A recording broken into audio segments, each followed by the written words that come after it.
So Nilesh, digging right into it, BSc electronics and then moving into a core IT space, we would like to know a little about, your background, where you come from, how it all started, and how the Sure, journey has been. Yeah. sure. So basically, it goes long way back. I meant to say, for people who are out there on the call right now, might not have been born at that time as well. So I'm talking about somewhere in 89, where I completed my 12th standard. Due to some circumstances, I was not able to take my admission into engineering, but then I took my admission to BSc electronics. The reason why I took electronics was because we used to get to learn one of the language called Fortran out there, and I was more interested into doing those coding because I was pretty good in logic and mathematics. Uh, so because I could get to learn Fortran, I decided that I'll take electronics. There was no other reason, only one more language that I would get to know. At that time, there were small training courses also which were floating around. It was way before NIT and Aptech came into picture. So I joined a very small training class which was conducted in our college after the college was over, and I learned C there, and it was very interesting. Now, at that particular time, at that age, I never wanted to become a corporate. I wanted to become either a movie director or an editor or a, a cricketer. Those were the things. Well, thankfully, I didn't pursue that because I know how bad I would have made it out to be. And then this technical courses got my interest into logic and writing code. And after my BSc was done, I joined NIIT because my interest in coding and software engineering, which was called as software analysis and design at that time. Uh, I joined that, and I finished my NIT and got a job in NIT to train people. And there's no other way to learn new technology than training that technology. By learning, you don't learn so much, but by training others, you get to know the depth of it. That really put me into the bandwagon of writing code, and my core strength, my core passion was writing code, nothing beyond it. I was extremely happy when there was a difficult problem thrown at me. I would be loving to go ahead and write that code. And Brilliant. Even I wasn't born at that time. 89 is, a year later is where I was born. So okay. quite, quite a journey. And courses like NIIT and, Aptech and all of these have evolved people to a next level, training institutes. And you've been in training at the beginning of your career. So, just wanting to understand as to how important is training yourself. And starting with a very basic question, what do you choose to train yourself into? Like, there's a lot of confusion when you get out of, a system or you're entering into a new system. So, how do you plan on getting trained into something? How do you make that choice? Yeah. Important thing of learning is unlearning. You need to decide what to unlearn rather than decide what to learn. Because my biggest hurdle in learning new things is what I know. The minute I start saying what I know is sufficient enough for me and I'm going to always build on top of that, is going to stop my growth. So it is very important to understand what to unlearn. And the answer to that is everything that is required at that moment. So if at all I would have continued working on serial or consequential programming and not get into object oriented programming, my career would have ended somewhere in 2002 as a technology leader. So it is important to unlearn along with learning. And you start learning with anything and ensure that you keep on unlearning and learning new things. So what you start with really does not matter. The approach to start training yourself and to keep on learning is more important. Got it. So, in all your organization setups and all the experiences you've had, you must have seen training being, forced by the department heads, the HRs. But it is somewhere that even we face that learning comes from within you, and you need to drive the learning more than what opportunities rise before you. Coming from a entrepreneurial setup, moving into a corporate setup, you in an entrepreneurship you pick up things on your own, and you do it because you find a purpose behind it. So in a corporate setup, many things are forced on you. So how do you maintain a balance of bringing in that kind of a learning environment along with you? So let me again talk this in different sections. So Okay. one, I'll talk about being forced upon you. So uh, may it be corporate life, may it be entrepreneur life. There are things that are forced upon you that you don't want to do. Uh, when I speak with a lot of people in my team right now, and they say that, Nilesh, we don't want to do this. Why are you forcing us to do it? And I say, I'm not forcing you to do this. I'll tell you something. I don't like to pay income tax. It is forced upon me to do that. So whenever you get into any system, there are few things that you have to do, and there are few things that you don't have to do. So having a approach of someone is forcing something on me has to be removed from your head. You pay your income tax, get yourselves free, start worrying for something else. So when there is a training that comes to you, first of all, you have to ensure that you have to do it. Now there are different kind of trainings that you need to do. One of the training type is the compliance training. Mm. Some of the trainings from safety and all those things, everybody should be trained on these topics from a compliance standpoint of it. Do it, finish it off. While doing it, you can relax, think of something else. You get that relaxed time sitting in the classroom because it's just a tick mark training. I call it as a tick mark training. Others are the training which you should do to be there along with your colleagues. That is not going to take you ahead of anybody else, but that is going to ensure that you know the things what your colleagues do know. That is very important from ensuring that you sustain in the competition. Even if you don't want to do it, you need to sit there, study, understand it. This is the training where you need to give more attention than what you need to give for tick mark training, right?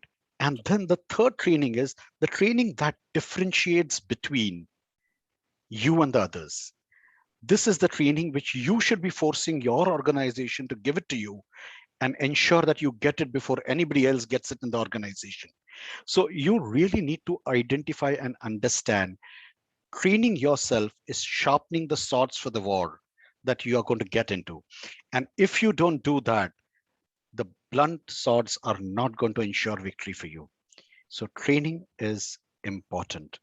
That attitude that I need to keep on training myself, the minute you forget that,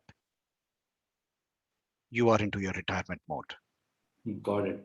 Very, very, the choice of words in your say right now pushed me back in time to my first organization. We were memory that we were applying for Google Sales Consultants at that time. Google had come up with this whole certification for all its partners, and we didn't qualify because we were freshers, and we really went behind the managing director at that time, Mr. Parekh, to push it on and give it to us because we thought it was a very big opportunity. But it did land us in Gurgaon, and we were our team, the freshers team, was given the best sales certification there was from Google. So finding those opportunities, I have personally benefited from it, and going and asking for something that you believe in, it falls into your bucket. You want it so bad, and then you try to create ways to do it. But that comes from a proactive thinking. A lot of times, where you are is often pushed and shoved around. Doing well in those kind of scenarios is also important. Now, you come from a scenario where you've had a vast experience from companies like Allscripts, Bloomberg, there's Amazon in your profile, and now even Pattern. Uh, what is the kind of different learning and training systems you observed in these companies? Or was the crux the same all the time? No, there are different kind of training that you really need to identify, understand, and go ahead and do it. Now, one of the most traditional training that you do is a training in the classroom, Yeah. right? So you do a lot of training in the classroom, and then you understand it. Then there is a lot of training that you do online nowadays. And when I say nowadays, it is about for last 5 to 10 years, Udemy and all these things have come across. This is something that you need to do a lot more proactively. You do it, you understand the things. But then beyond that, there is a training which needs to be done by reading a lot of things, by talking with people. So what I do is my entire Fridays generally I do keep. I was not able to do this since the time I have joined Pattern because it's pretty new right now. But then I keep Fridays for me to read a lot of different things, either the blogs, how the Indian industry is doing, how US industry is doing, how Silicon Valley is performing, what are the top companies. And then in the evening, I ensure that every Friday or every Saturday, I meet with a lot of different industry friends and I try to show off what I have read. Okay. Because then they try to show off what they have read. And that interaction really gets you up to the next level. And when you really build this kind of network and this kind of system, you keep on knowing new things. So anything which you have missed, you go back, you read it up, and that is a ecosystem that you need to build over a period of time. And if you don't build, you don't get the latest what is happening. So that is second kind of training that you need to do. Then there is a mentorship training. So there is something called as mentorship and there is something called as reverse mentoring. Hmm. uh, Mentorship is something that the person who is more experienced than you, person who can really understand what you do, is a mentor that you have it. Any given point of time, I do have 2 to 3 mentors who are working with me to ensure that what I'm doing is right. Because training is not only about the technology, training is not only about the skills, but it is about uh, creating path for how you think, your attitude changes. And these are the mentors who help me with that. If I'm thinking, if I'm not grounded, if I'm more confident, if I'm less confident, these are the mentors who help me. At the same time, as you said, you were born 1 year after 1989. I deal with a lot of people who are millennials, and you need to understand the way they think.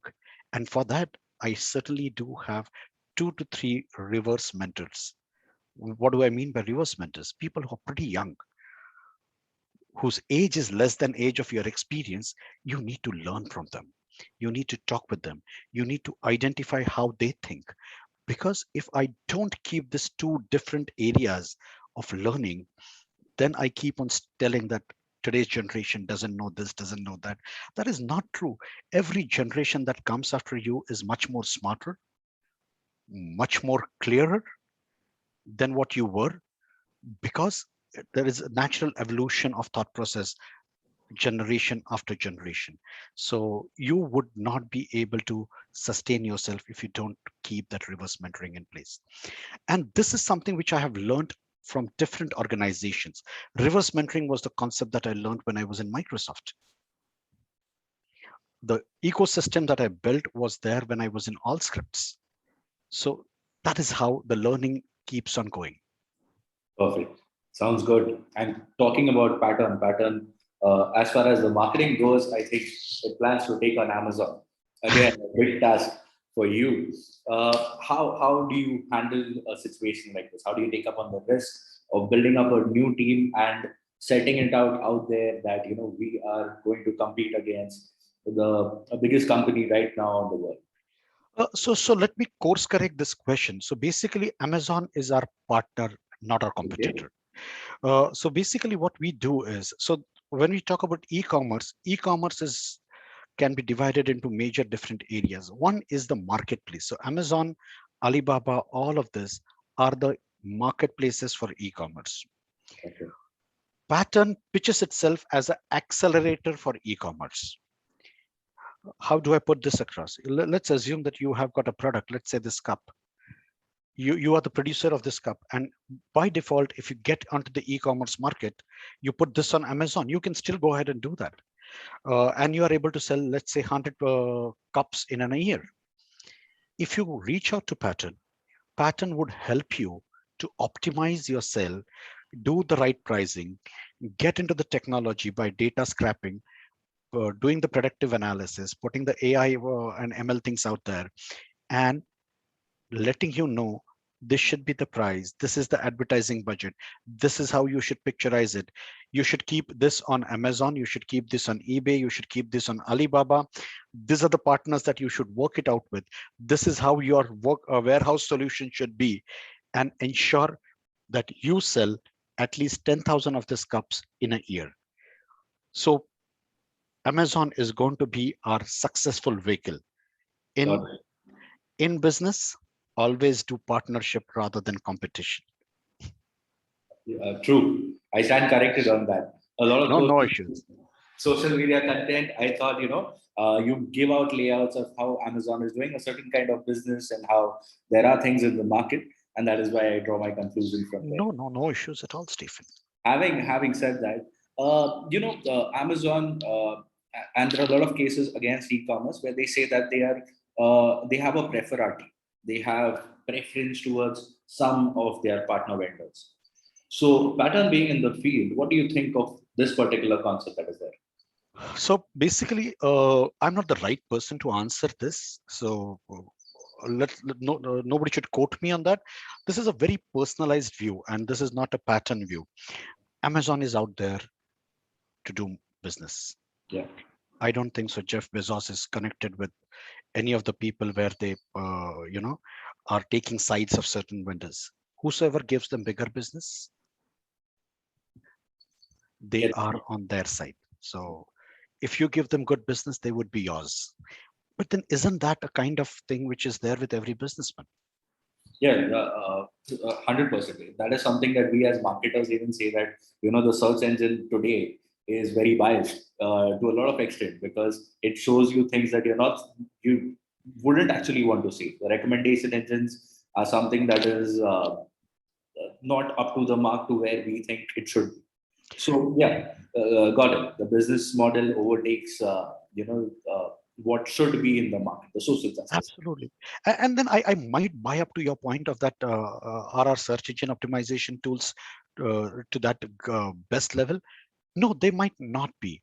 But then certainly they are better than what they were in 2018. They are, and what they were in 2019, they were better than 2018. But then let's understand this: the search engine optimization concept came with Google, I mean to say, which is not even 20 years old into the industry. And it really started getting popularized, I guess, somewhere in 2012 or 13. I think that was immediately after when your, long tail concept by Chris Anderson came into picture, Yeah. wherein everything that gets sold is going to be put there onto, e-commerce market. So this is pretty new concept. We have got miles to go ahead. Got it. Nilesh, coming back to again pattern and setting up a new team, and I see pattern aggressively hiring and growing at the rate at which it is growing. How do you set sights on how to hire the right kind of people or the team that supports and motivates you as well? Uh, I'll quote, a book. I don't know if you have read a book called Good to Great. I haven't. Okay, so Good to Great is one of the best books that has come across in our last 2 decades, which talks about the corporate life. The book is primarily focusing on, so the writer, what he has done is he had a big research team. He researched somewhere to the tune of 700 different companies, got the data, eliminated the companies who were naturally growing, and all these companies had a curve, a growth curve, which was a hockey stick curve, Okay, something like this. Eliminated all the companies like Apple and Microsoft out of that because the industry also had a hockey stick curve growth. Took all these companies, reduced it to 100 numbers, and found out common things, what made them successful. So he wrote 5 different areas. If you have to make your company successful, what are the 5 things that needs to be done? And the first thing he said is get right people on the board, get right people on the bus and make them sit on the right places. So hiring is one of the most important differentiator between a great company and a good company. Patton's CEO Dave Wright quotes this multiple times. If you get chance, search him, and then he really talks about that. If you look at Yahoo, if you look at Google, if you look at Twitter, uh, Apple, Microsoft, the biggest differentiator they had was hiring was better. Now, when we talk about hiring, let me give you some of my experiences. So basically, you hire for skills is one part of it. So what generally we do, so we refer to a book called Who, which talks about hiring A players. Hmm. So Pattern really focuses on hiring A player. We Got it. differentiate between A player, B player, and C player. So what do I mean by A player? A player is the person who delivers continuously for along with every job in his career. So we need to differentiate A player from B player. And what we have done is we have structured our interviews in such a way that first we do the elimination with the functional interviews, which are skill based interviews. Of course, there's screening happens, and after that, we get into the functional interviews, and then we go something which is called as a who interview, wherein we talk with the person for a long time and understand how his behavior, his attitude is, what he has done in past, because generally getting to understand how the person was successful or failure previously gives you an idea of how he's going to go ahead and put it across. We generally avoid all the questions of what if you were there and would you think. We generally don't get into those kind of questions. They are real questions about the past. One more thing which I would like to put it across here is, let's leave the initial period of career. uh, for 5 years or 6 years, if you can leave, after that, talent is the most useless virtue to have to hire someone, True. because everybody is talented. After 5 or 6 or 10 years, they have stayed in the industry. There's no dearth of talent. The most important factor that we see into hiring is the attitude part of it, the work ethics part of it. True. The difference between Mr. Tendulkar, Sachin Tendulkar, and a lot of great players is his work ethics were great. And that is what made him play for 30 years, and others were had to really retire by 12 or 15 years. So we certainly look, and if you really get into the details about how we conduct our interviews, we do have a lot of documentation, a lot of trainings, which can differentiate A player from B player depending on his work ethics and attitude. Got it. Point noted. I hope Saurabh on the call also takes a few points. We are having some serious, interesting discussions just before the event. Yes. So, Nilesh, again, one major thing that I always ask the leaders, who come and be a part of this event, who do you look up to? And is there a criteria that you look up to? So, if the person I look up to has A, B, C, I really, really want to follow him. Is there something of that pattern? So basically, you know, there is a book in Hindu culture called as Das Bodh. Yes. It is written by Ramdas Swami, who was guru of Chhatrapati Shivaji Maharaj. Ramdas Swami defines how a guru should be and what you need to look at guru. He talks about how a ant, who is one of the most disciplined animal or insect, what you need to learn from that. It talks about how a donkey can be a guru and how different multiple people can be a guru. So trying to learn different things from different people is one of the most important thing that I look into. So there is nobody who is not able to teach you anything. So you need to keep your eyes, ears completely open. Now, the second thing, which is not your question, but still may connect with your question, is what I get fascinated towards and then want to learn from the person, where I get very much impressed.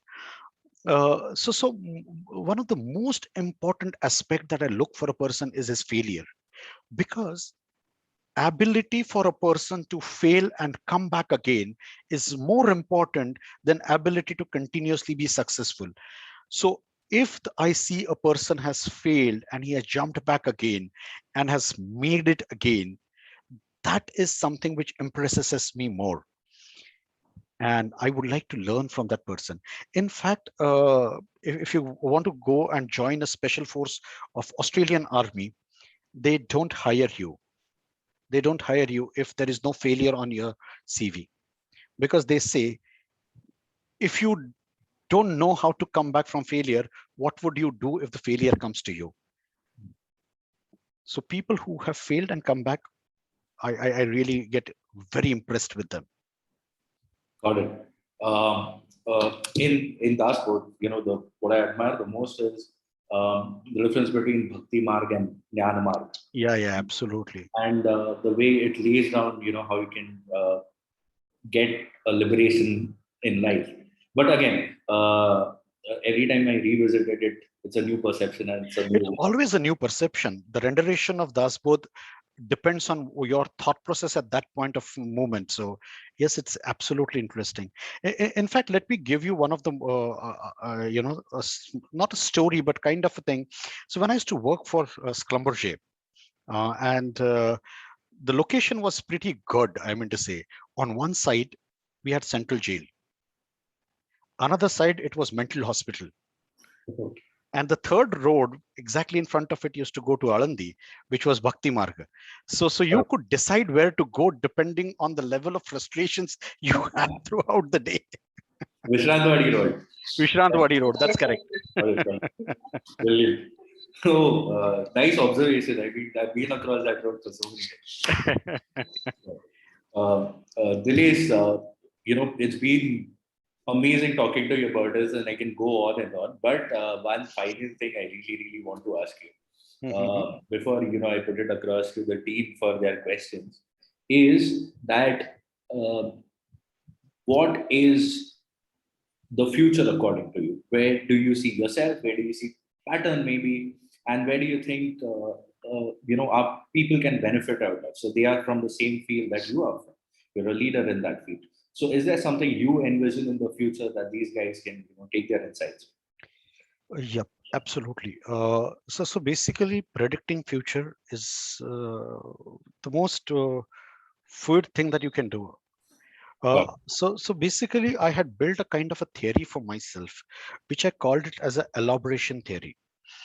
And when you go into a jungle, when you go for a trekking, when you go into a jungle, you have got a torch in your hand. What you do is you put the torch and you can see only till certain level. You go 3 steps ahead and you get to see something else. Now, when you do that, you need few of the things that you really need to look into. One is your ability to only see up to certain level. Second thing is your restraint not to step out of that light area. Third is if there is something suddenly coming, your ability to move. So if you build these 3 things in you while you're walking in this IT industry, that is something is going to take care of you as you go further. Because I had seen C++, I had seen C, I had seen COBOL, I had seen .NET coming up, I had seen .com going up, I had seen .com bubble breaking down. The only ability to unlearn, ability to change your course, and not to make huge big plans as we go further is something that can take you to future safely. Uh, so that's what my philosophy is. And if I say that okay, AI is here to stay, I don't know. I don't know. Nobody knows. In fact, I keep on attending Gartner symposiums every year. Sorry. A few years back, it was blockchain, which was on the top. Yeah. Next year, blockchain was pretty down. Third year, again, blockchain was on the top. So I was talking with Gartner people and I said, what are you doing? They said, we do it on survey basis. So if there are 100 people, 70 people think this is going to go ahead, this will go ahead. So nobody knows what is going to be there. If it was there, Steve Jobs behind you would never have had to leave Apple and go out and create next computers and come back again in Apple and work onto it. Bill Gates would not have left Microsoft and got into philanthropy. So nobody knows, I meant to say. The only thing is you should have the elasticity, the ability to face it and not see much far ahead from you. Yeah. That's progressive elaboration for you. I completely agree with you. You know, being in marketing for a services company, the biggest hassle we have is what do we write about that will stay for more than 5 months. So Sure. totally resonate with you over there. And even our CEO Anupam, who's on the call, he always says that you should build the muscles and then muscles for a marathon, and then not worry about what kind of a race it is. Very well said. Yeah. So, Nilesh, it has been amazing talking to you, but I wouldn't want to, take all the limelight. I'd like to open the session for questions. People, you all can unmute and ask questions. If not, you all can drop chats as well, which I could read out. So the floor is open for questions.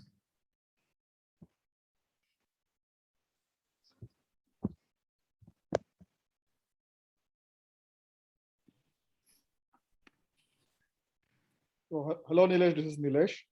Hey, hi, Nilesh. I was looking towards your profile and it's pretty interesting. Good to meet you. Thanks. Thanks. So, maybe first question from my side. So, as you mentioned that you always look for a people who has come back and bounce back from the failure.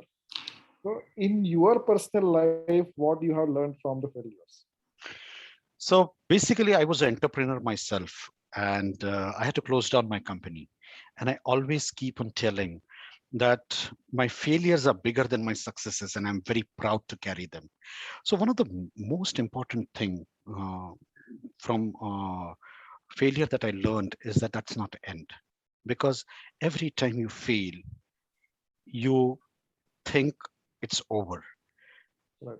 To get your mind back to that king is dead, long live the king, or our very Indian version of that saying, picture abhi baki hai mere dost. To get that thought process into your head is one of the most important thing.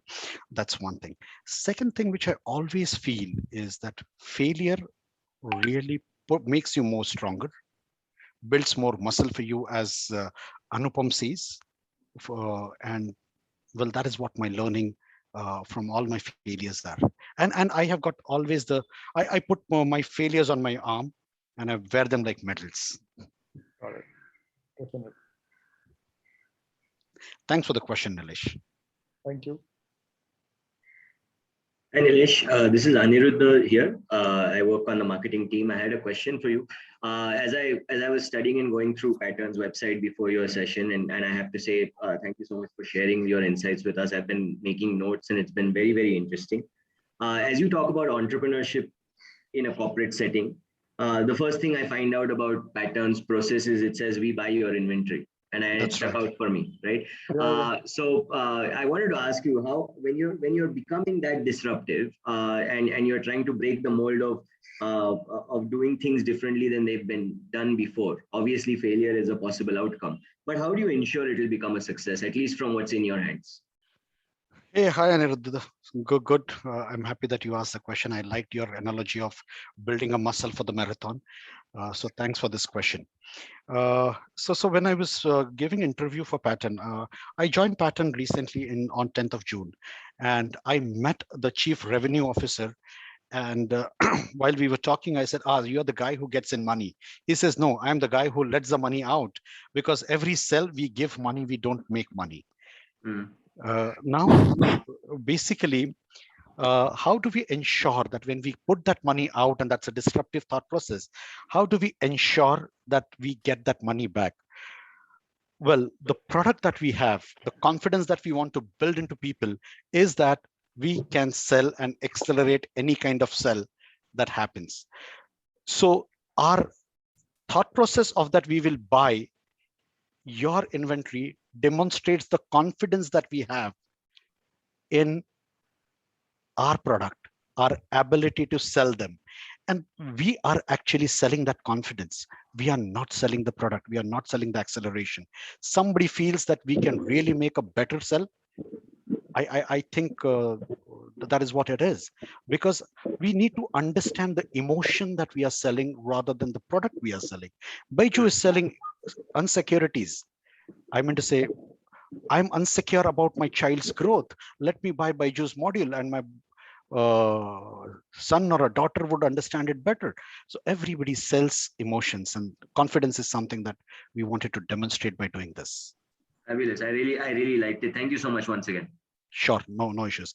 Just one thing, we still have not started the e-commerce operation in India. In India, it's only the engineering team which is going to come up. E-commerce team, it might take time.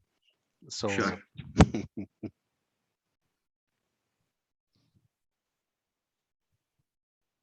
Hello. Hey, hi Nilesh. This is Anupam. hey, hi Anupam. Yeah.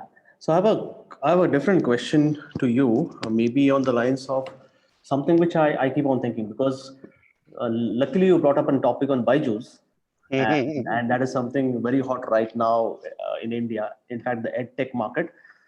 So I also know that some part of thing. So you also answered some part of my question, but now going back, and I'm asking the question from my next generation point of view, my kids, and probably kids of a lot of guys in our team as well.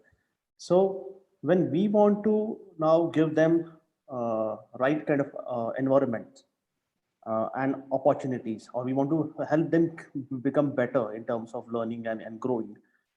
Uh, what is your take when it comes to education, tech, and the future? What we see for let's say next 20 years. I know you answered that. Don't think too long, but maybe I'm again going back to that question. Sorry. Sure. I have got a huge take on education and all these things. So basically, my thought process here is that, first of all, I believe that we cannot do anything. We are not the one who should be able to try and give the environments to them. As humans, every generation which has come before us and a generation before that, next generation adapts, evolves, and ensures that they learn from the environment, whatever is being provided to them. So trying to make too many changes to make it better is not something which I am too big a fan of. My only thing is that if there has to be any education that needs to be provided or any setup that needs to be provided, is how we can make them work on ethics, working ethics, ensuring that people really respect each other.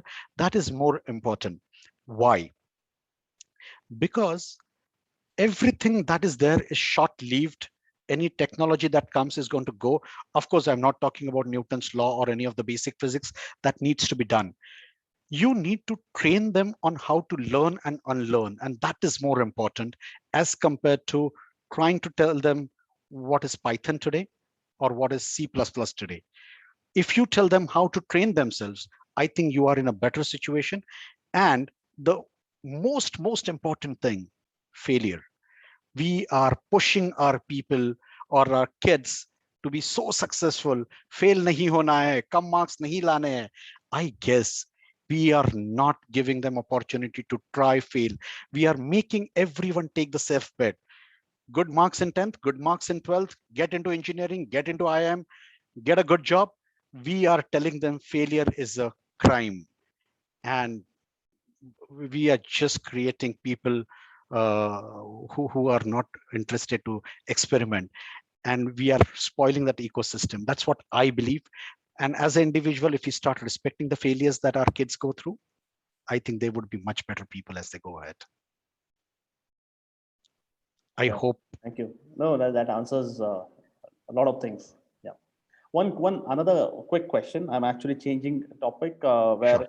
I'm now jumping back to millennials, because you did mention you work a lot with millennials and you also speak with them. And in fact, in our company, I think if I'm right, and Saurabh may want to give right stats on this, but the average age in our company would be around 26, if I am right. So we all are, most of the people in our company are fall into the millennial or that segment. My question is, when it comes to the next evolution in the job segment, and we are looking at work from home and everything together, uh, what is your take on the gig economy and the rise of that, looking at the current situation and the thought process and the mindsets where the millennials come from, or the next generation Z and all other next generations come from? So if you can explain me, what do you mean by gig economy? And then I think I would weave in my answer in that. Okay, so the more we observe what is happening in the market, the more the new generation people who are coming out, passing from the colleges and who are good to do or well to do, they are actually choosing a lifestyle of working for limited amount of period, maybe taking a 1 or 2 gigs within a year, working on that, then maybe going on a world tour, something like that. Again, when there is a need, again go back, take another gig, work on it, and so on. It's kind of okay. Let me put it this way. You talked about movie making.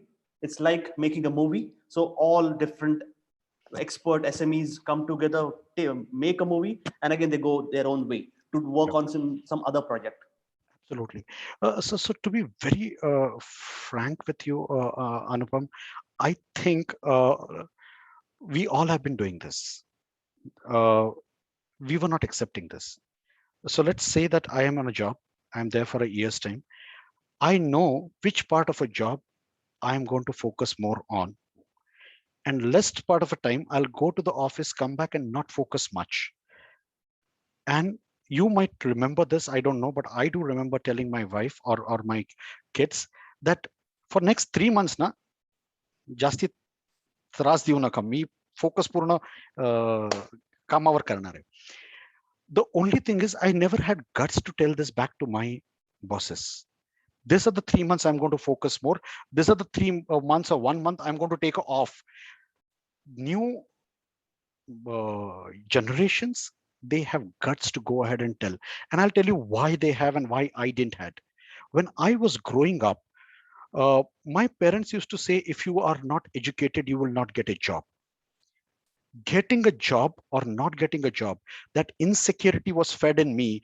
Whatever you need to do is to either to keep your job intact or to get your job, because there was scarcity of job. The new millennium people, I don't think so. That's the insecurity they have built up with. And I would differentiate between, and this millenniums or Z is outcome of consulting. But then I differentiate Indian people into two major things: pre 91, post 91. Pre 91 are the people who lived in the economy which was driven by insecurities. Post 91 were the people who were driven with opportunity economy. I happened to get educated pre 91, get opportunities post 91. So got best of both worlds. So basically the most important thing is, let's accept that this is what is going to happen, because our bosses always accepted that okay, he performs at this time, he doesn't perform at this time. And let's accept those things, because it is the continuum of what it was. Only in the way it is being passed on to us right now is more direct, is my thoughts. Again, this is very personal. I don't know, this is not backed up with any research as such. No, thank you for that answer. Sure.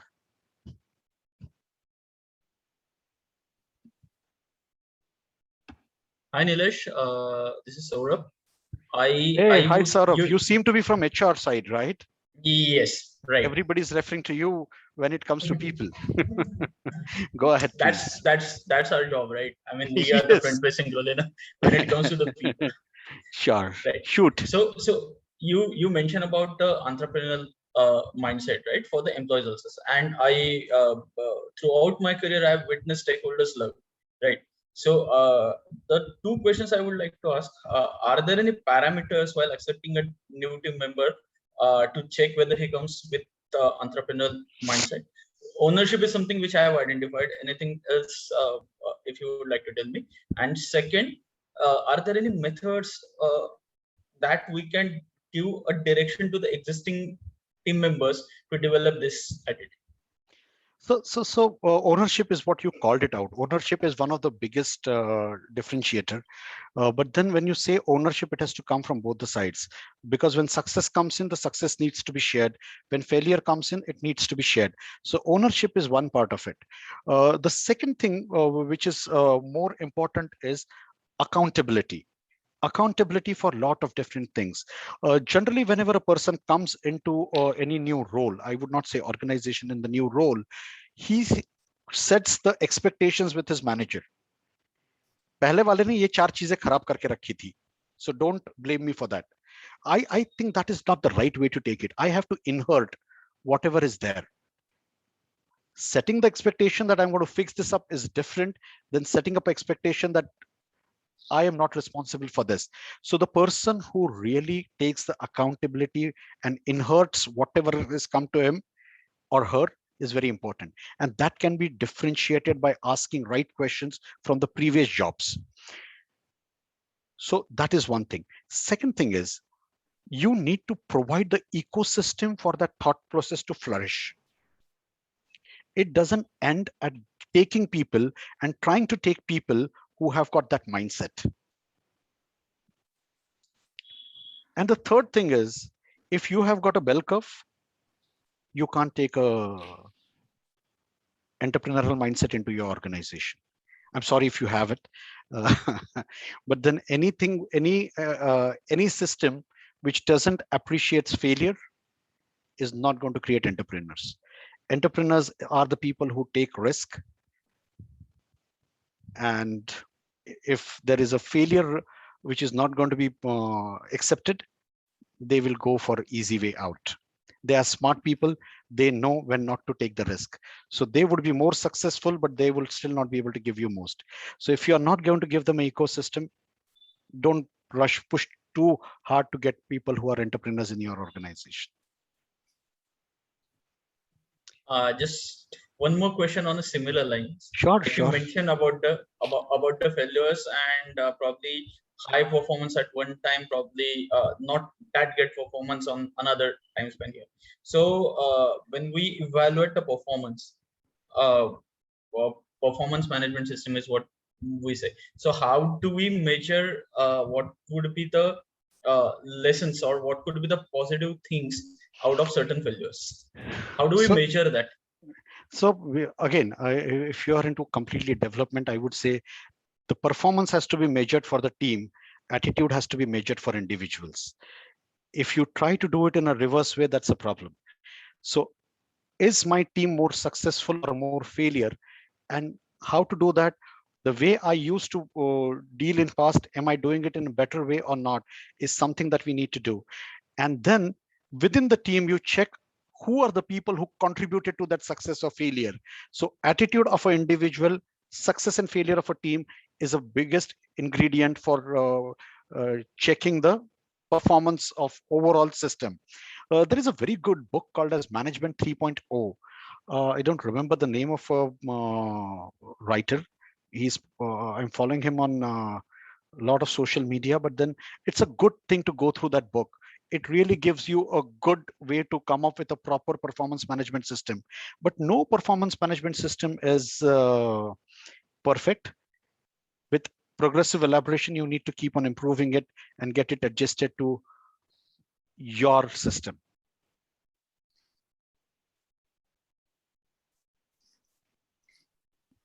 Thank you. Thanks for the answer, Nilesh. Jürgen Appello, I think, is the author of that.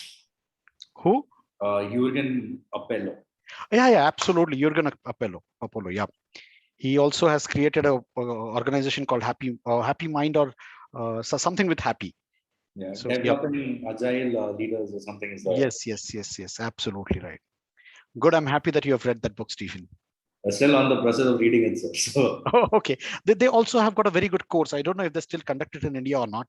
But the first batch in India, I had attended it way back somewhere in 2012 or 13. Somebody from Italy had come here to provide the training. Okay. Okay. So I'll assume that you're going to send me the questions if required. Nilesh, it's been an absolute pleasure talking to you. I really wish that we had a little more time, and I have so many questions now coming to my head after that, the Q&A started. we provided and given the time, we can meet and, sometimes discuss the same. But it's been an absolute pleasure, and it's pleasure watching, seeing pattern grow in India under your leadership. We'll be keeping a very close watch because of our association here. It's been absolutely wonderful having you. Thank you so much. Same here, Stephen. Thank you so much for having me up on this conversation. What happens is that when you are really going through on your day-to-day life, you are running towards something. It is very good, important to set back, look back. एक क्षणाचा हा विसावा फार महत्वाचा ठरतो. So thank you so much for doing that. I really appreciate that. Thank you. It's been really, I wanted to get you on board since Yogesh told me, and since our first conversation. Absolutely. And then I am to be blamed for that. I am just delaying it. Absolutely. Thank you so much.